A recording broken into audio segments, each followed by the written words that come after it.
उत्तर प्रदेश राज्य के झांसी जिले में बंगरा नामक पहाड़ी पर 1613 ईस्वी में यह दुर्ग ओरछा के बुंदेला राजा वीर सिंह जूदेव ने बनवाया था। 24 वर्षों तक बुंदेलों ने यहाँ राज्य किया। उसके बाद इस दुर्ग पर क्रमशः मुगलों, मराठों और अंग्रेज़ों का अधिकार रहा। 1857 के स्वतंत्रता संग्राम में इसे अत्यधिक महत्वपूर्ण स्थान प्राप्त हुआ। झांसी में रानी लक्ष्मीबाई के इस किले को देखने के लिए दूर दूर से लोग आते हैं। कभी अंग्रेज़ों ने इस किले पर कब्जा करने के लिए कई दिन तक 60 शेर वजनी तोपों के गोले बरसाए थे, लेकिन किले की दीवार न हिला सके। पिछले 400 सालों से यह किला आज भी पूरी शान से खड़ा है। इस किले पर कई शासकों का शासन रहा, लेकिन आज भी यह रानी लक्ष्मीबाई किला के नाम से जाना जाता है।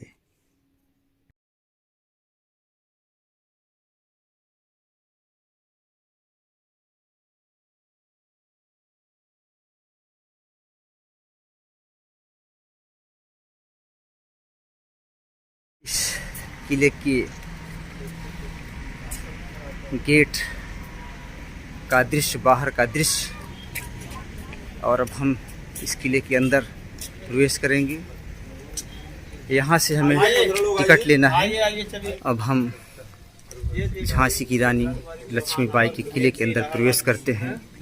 किले के अंदर प्रवेश करते ही हमें यह बोर्ड देखने को मिलता है जिस पर लिखा है, बुंदेल राजा वीर सिंह जूदेव द्वारा 1613 ईस्वी में बांगरा नामक पहाड़ी पर निर्मित यह दुर्ग अपनी आदर्श स्थिति के कारण पूरे झांसी नगर का भव्य दृश्य प्रस्तुत करता है। परवर्ती काल में इस दुर्ग पर क्रमशः बुंदेलों, मुगलों, मराठों तथा अंग्रेजों का अधिकार रहा। मराठा शासक नारूशंकर ने 1729 से 30 में इस दुर्ग में परिवर्तन किए। 1857 के स्वतंत्रता संग्राम के दौरान रानी लक्ष्मीबाई के पराजय के पश्चात यह दुर्ग अंग्रेजों के अधिकार में चला गया। यह दुर्ग 15 एकड़ में फैला है, जिसमें 22 बुर्ज एवं 2 तरफ रक्षा खाई है।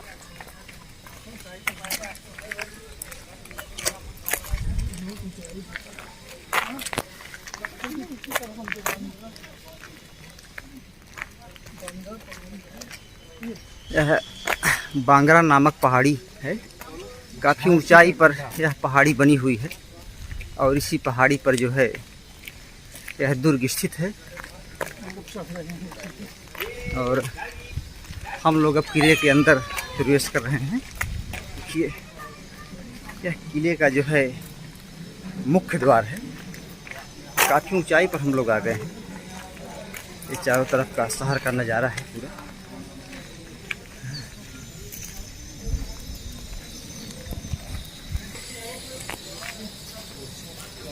ये मुख्य द्वार है।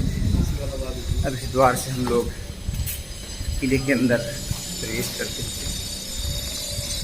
मैं आपका शुभ चिंतक ज्योति भाई तथा गांव की नई आवाज़ यूट्यूब चैनल पर आपका स्वागत है। इस झांसी के किले का नाम हमने बहुत सुना था। बचपन से ही हमने रानी लक्ष्मीबाई की कहानियाँ पढ़ी थी। सुभद्रा कुमारी चौहान के द्वारा झांसी की रानी लक्ष्मीबाई पर लिखा गया वह महान काव्य रचना झांसी की रानी पढ़ी थी, और आज इस किले को अपनी आंखों से देख रहा हूँ। देखते हैं हम लोग।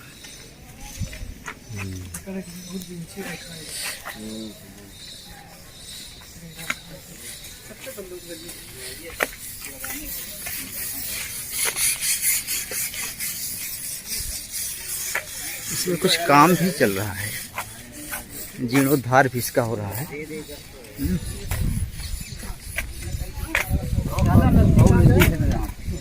क्या है ये जो है मतलब वो दूर है तो इससे, अच्छा, नजदीक कुछ है तो इससे, अच्छा, और निकट है तो इससे। अच्छा, इससे बंदूक ये सब बनाए गए हैं। बहुत बढ़िया।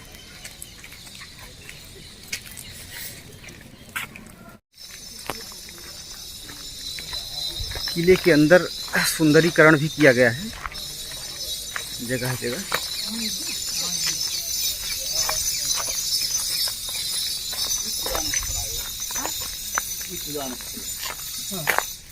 उदान स्थल। हाँ जब यह किला अंग्रेजों के सेना से घिर गया था हाँ हाँ तो रानी लक्ष्मीबाई ने अपने प्राण बचाने के लिए यहीं से कूदी थी। चल के अब और- उस और अपना उन्होंने मुकुट उनको हाँ झलकारी बाई को दे दिया था। मतलब अपना और झलकारी बाई रानी लक्ष्मीबाई के बेस में हम्म, मोर्चा संभाला और सही रही। चल के अच्छा एक चीज़ और है कि जो भी दृश्य दिख रहा है वो बहुत साफ दिख रहा है। इस किले से झांसी शहर का हम पूरा विहंगम दृश्य देख पा रहे हैं। काफ़ी ऊंचाई पर हम लोग हैं, बंगारा की पहाड़ियों पर। चारों तरफ का पूरे शहर का विहंगम दृश्य। पिता शिवराम भाऊ के बाद गंगाधर राव झांसी के राजा बने। साल 1853 में राव के निधन के बाद लक्ष्मीबाई झांसी की रानी बनी। अंग्रेज सेनापति ह्यू रोज जान गया था कि सैन्य बल से किले पर कब्जा नहीं किया जा सकता, इसलिए उसने झांसी के ही एक विश्वासघाती सरदार दूल्हा सिंह को अपने साथ मिला लिया, जिसने धोखे से किले का दक्षिणी गेट खोल दिया।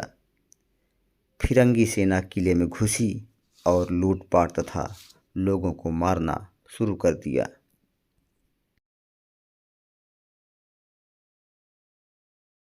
अब हम झांसी की रानी लक्ष्मीबाई का उदान स्थल देखने चल रहे हैं।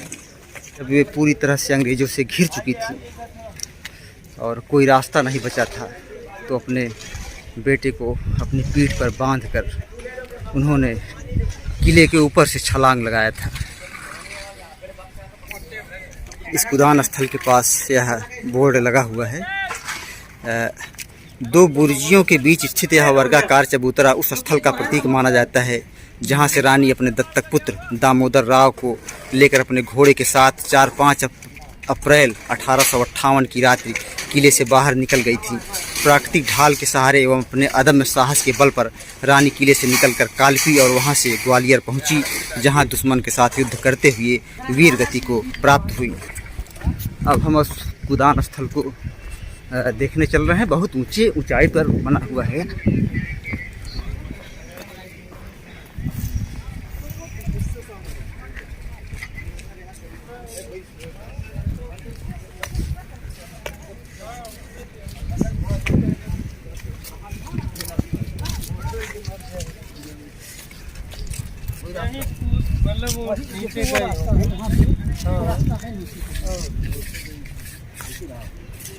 हाँ? कहने वाले अपना बना देते हैं। जंप नहीं भाई, जंप ऐसे थोड़ा नीचे उतर ही नहीं। द्वार था भाई, द्वार था इधर। वही द्वार है।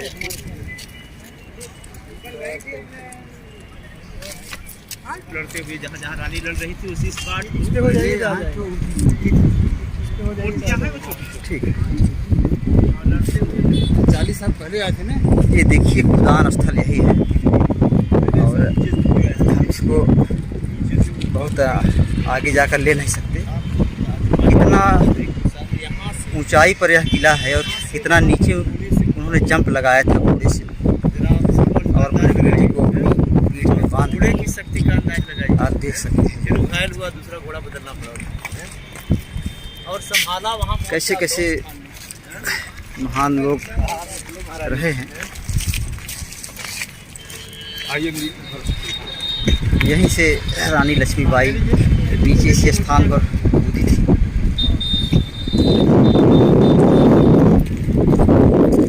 यहाँ से पूरा झांसी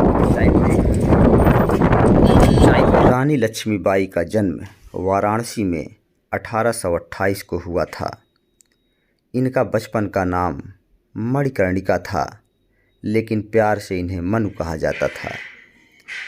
1842 में उनका विवाह झांसी के राजा गंगाधर राव के साथ हुआ। 1853 में राजा गंगाधर राव का स्वास्थ्य बहुत अधिक बिगड़ जाने पर उन्हें दत्तक पुत्र लेने की सलाह दी गई। राजा गंगाधर राव की मृत्यु के बाद अंग्रेजों ने हड़प नीति के तहत झांसी के किले पर कब्जा करने के लिए आक्रमण कर दिया। पंचमहल मूलतः यह एक पंचतलीय भवन था जो राजा वीर सिंह जोदेव द्वारा निर्मित कराया गया था। रानी लक्ष्मीबाई ने भी विशेष रूप से इसके भूतल का प्रयोग किया जो उनके सभा कक्ष के काम आता था। प्रथम तल के एक कक्ष में रानी ठहरती थी। इस भवन का ऊपरी तल ब्रिटिश शासन काल में बनवाया गया था। पुरातात्विक अन्वेषण से यहाँ की विशिष्ट जल निकासी प्रणाली के अवशेष प्रकाश में आए हैं। इसके एक तल में जो है रानी लक्ष्मीबाई भी रहती थी, जिसके भूतल का एक तल हमको भी लग रहा है, लगता है तल नीचे है। अंग्रेजों ने उस समय उसको छोड़ दिया ये समझ करके कि इतनी वीर महिला वीर नारी जो है तो इसको जो है ये है ही नहीं है जिसकी तलाश थी हमें। तो ढूंढो महारानी लक्ष्मीबाई को, इसको छोड़ो जो है तो जल्दी में रहे होंगे ना उस समय। हाँ जल्दी चलो ढूंढो, तो उस समय छोड़ दिए थे। बाद में कहीं मारे होंगे या कुछ किए, बाद में टारगेट। तो हमने कहानी को वहीं रोक दिया गया और कहीं मिलता भी नहीं। हमने ढूंढा, भाई मिला होता तो कहानी। पंचमहल रानी लक्ष्मीबाई के ठहरने का स्थान। 4 तल्ला था ये। नीचे 5 रहा होगा, एक कम रहा होगा, 5। अच्छा ऊपर वाला भी है पंचमहल था। पंचमहल। पंखा भी थोड़ा रहा, नीचे रखी ठंडा अपने आप रहता था, हवा के लिए। 18 जून 1858 को ग्वालियर में अंग्रेज़ों की सेना से लड़ते हुए रानी लक्ष्मीबाई शहीद हो गईं। लड़ाई के दौरान अंग्रेज़ जनरल ह्यूरोज ने टिप्पणी की कि रानी लक्ष्मीबाई अपनी सुंदरता, चालाकी और दृढ़ता के लिए उल्लेखनीय तो थी ही, विद्रोही नेताओं में सबसे अधिक खतरनाक भी थी।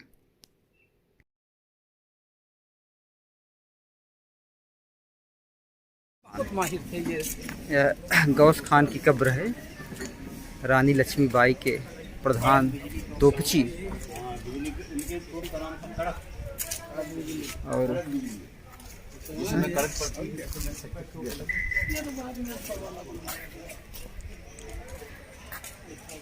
गुलाम गौस खां मुख्य तोपची, मोतीबाई महिला तोपची, खुदा बख्श अश्वारोही नेता।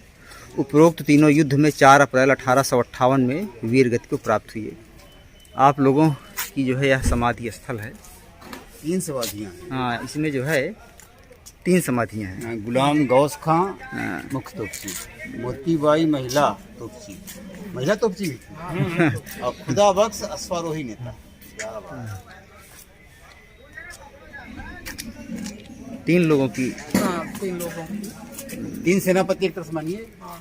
एक महिला भी इनकी सेनापति थी, वो दुर्गा वाहिनी जो इनकी चलती थी वो उसकी थी, और एक जो है गुलाम गौस खां तोपची हो गए, एक अश्वारोही के नेता हो गए।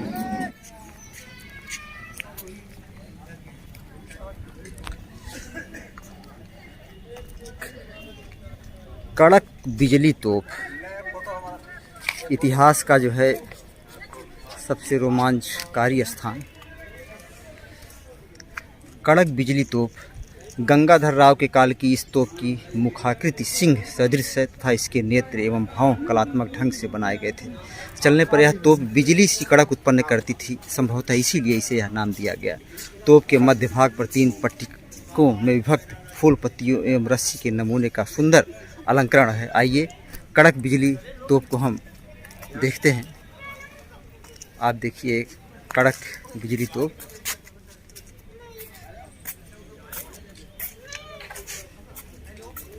इसे मुख्य तोपची गौस खान जी चलाया करते थे, रानी लक्ष्मीबाई की।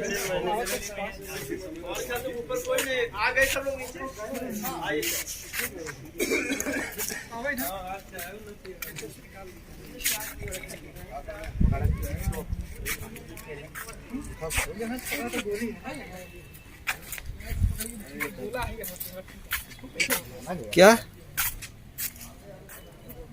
अच्छा, यहाँ से तो एक गोला है। ये जो है गोला यहाँ से भरा। अच्छा, बड़ी भारी भरकम तोप है थी जो है।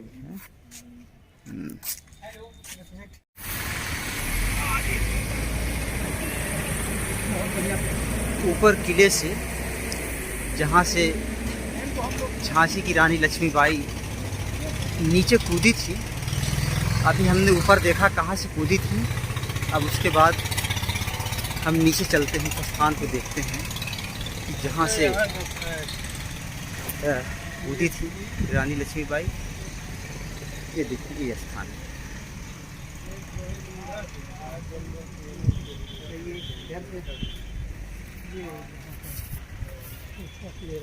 अच्छा वो मिले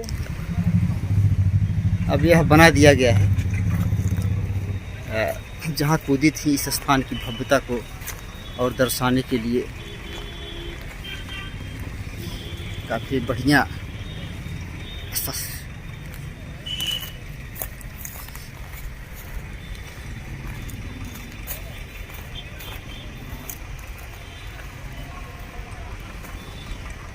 शानदार पूरी झांसी रानी लक्ष्मीबाई के जीवन की पूरी कहानी को चित्रों के माध्यम से, कला के माध्यम से दर्शाया। तलवार का हिस्सा यह टूट कर गिरा हुआ है।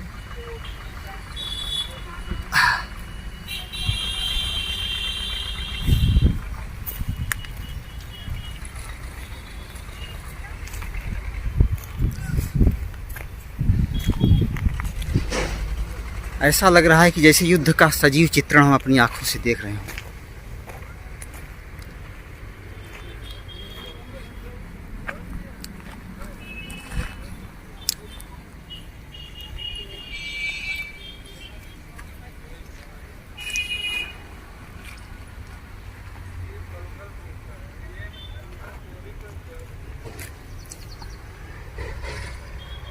रानी के विश्वास पात्र सेनापति जवाहर सिंह।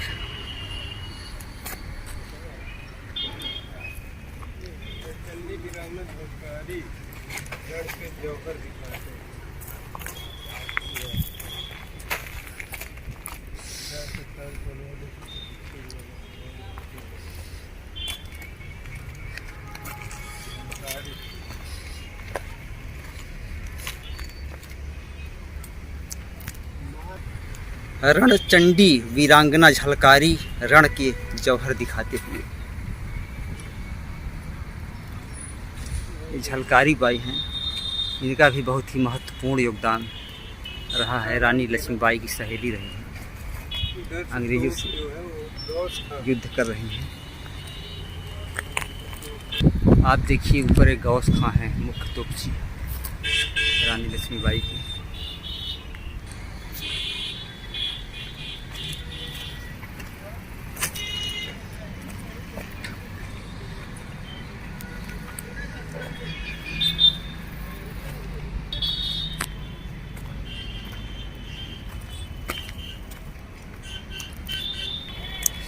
यह तोप है।